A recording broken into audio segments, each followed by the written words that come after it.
They say it takes 2 days before your cats will eat your body if you die. Well, I can tell you that it's longer than that, but not by much. I have 5 cats. Yes, 5. My fiance and I started with 1, then graduated to 3 after a friend started having allergic reactions and had to give his 2 up. Then, the same thing happened a few years later with one of her friends. Now, we're at 5. It's too many cats in my opinion, but what can I do at this point? They're here to stay and I love them, unconditionally.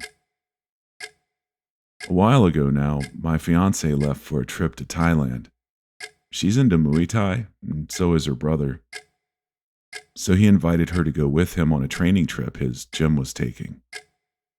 This left me home alone for a while, which, as an introvert as well as a professional writer who was currently in the midst of his second novel, was not unwelcome.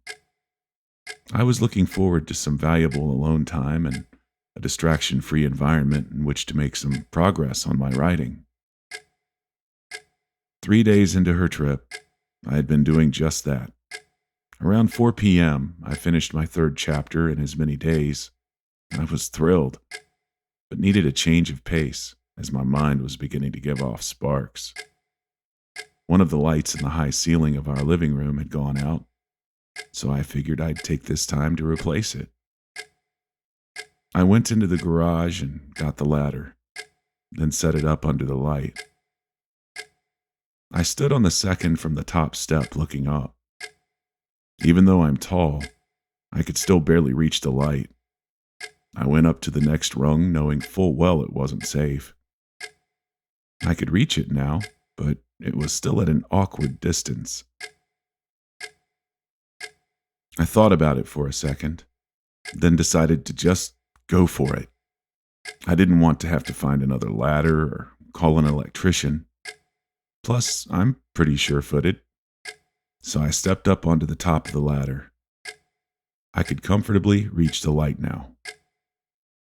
The bulb was a pretty standard screw-in type that could easily be changed out, except that there was a thin metal rim that went about halfway around the circumference of the fixture and blocked the bulb from coming out.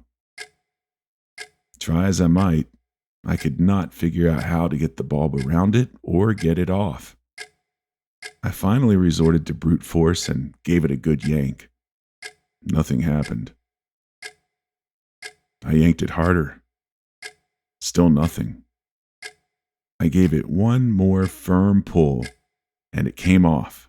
Unfortunately, so did my feet from the ladder.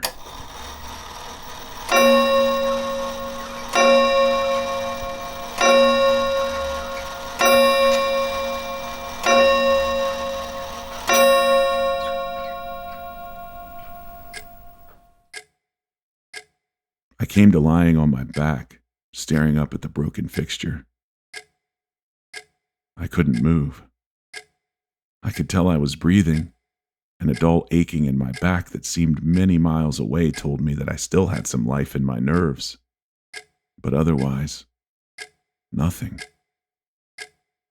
Panic didn't last long as there wasn't anything I could do. Since I was conscious and could feel a bit, I figured it would pass. I resolved myself to wait it out and began focusing on my breathing, not only as a meditative practice, but to help regain control of myself too. As time passed, I could sense faint nudges around my feet, hands, and head. Now and then a shock of fur would pass before my eyes. Once my breathing became more difficult and far off somewhere, I could feel 4 little paws on my chest. They were hungry, but there was nothing I could do. They'd have to wait it out, just like me. Darkness fell, and then the light returned. My situation hadn't improved. More and more, I felt the little nudges or the poke of a paw in my face. I kept focused on my breathing. If I was making progress with it, I couldn't tell, but for the time being, it was keeping me sane.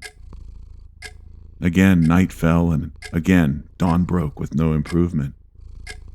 The nudges and pokes were getting more frequent and far more desperate.